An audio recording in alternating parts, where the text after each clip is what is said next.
Hello everyone, আসসালামু আলাইকুম। আমি হালিমা আক্তার তমা। আজ আপনাদের সাথে আলোচনা করব সাক্ষ্য আইন থেকে ৬৫ ধারা নিয়ে।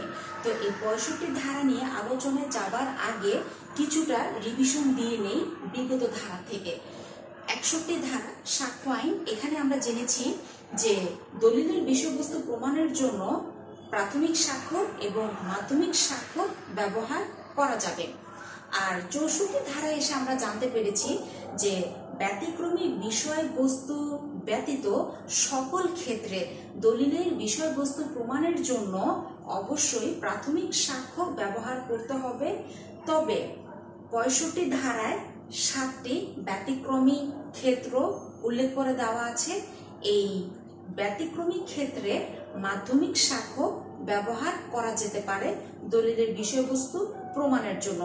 তো আমি আমার বিগত ক্লাসে আপনাদের কথা দিয়েছিলাম খুব শীঘ্রই হাজির হব পরবর্তী ৬৫ ধারা নিয়ে।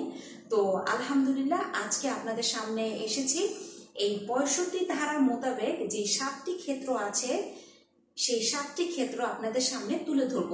তো চলুন মূল ধারার মূল আলোচনার দিকে এগিয়ে যাই।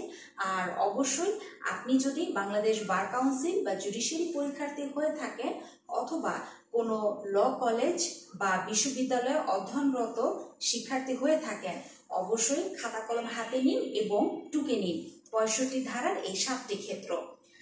তাহলে এগিয়ে যাচ্ছি মূল ধারার মূল আলোচনায়।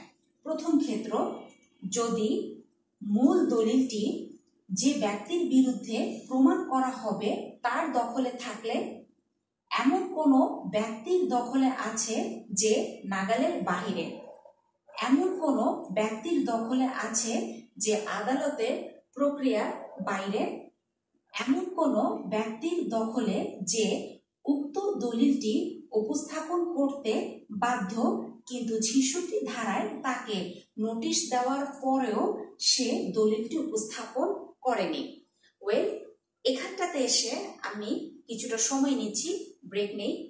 এই যে কিছুক্ষণ আগে বললাম যে ৬৬ ধারা, এই ৬৬ ধারা নিয়ে সম্পূর্ণ বিস্তারিত আলাদাভাবে আমি ক্লাস রেকর্ড আপলোড করেছি।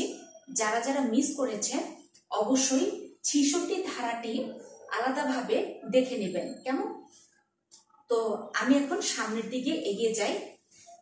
৭টি ক্ষেত্রে প্রথম ক্ষেত্র বর্ণনা করলাম, এবার যাচ্ছি দ্বিতীয় ক্ষেত্র। দ্বিতীয় ক্ষেত্রে বলা আছে যে ব্যক্তির বিরুদ্ধে উক্ত মূল দলিলটি প্রমাণ করা হবে সেই ব্যক্তি বা তার প্রতিনিধি মূল দলিলের অস্তিত্ব, অবস্থা বা বিষয়বস্তু লিখিতভাবে স্বীকার করে নিলে। এবার আসি তৃতীয়, যে ক্ষেত্রে মূল দলিল হারিয়ে গেছে বা নষ্ট হয়েছে। চতুর্থ, যে ক্ষেত্রে মূল দলিল সহজে হস্তান্তরযোগ্য হবে না। পঞ্চম, যে ক্ষেত্রে মূল দলিলটি সরকারি দলিল।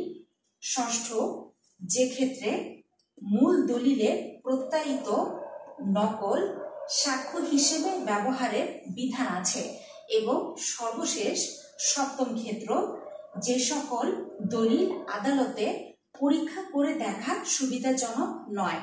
তো এই হলো ৬৫ ধারা অনুযায়ী মোট ৭টি ক্ষেত্র, যেই ৭টি ক্ষেত্রে দলিলের বিষয়বস্তু প্রমাণের জন্য মাধ্যমিক সাক্ষ্য ব্যবহার করা যাবে। তো কেমন লাগলো আজকের এই ক্লাসটি? অবশ্যই আপনাদের মূল্যবান মন্তব্যটি কমেন্ট বক্সে লিখে জানাবেন। দেখা হবে আপনাদের সাথে আমার পরবর্তী ক্লাসে। সে পর্যন্ত সবাই ভালো থাকবেন, সুস্থ থাকবেন। খোদা হাফেজ।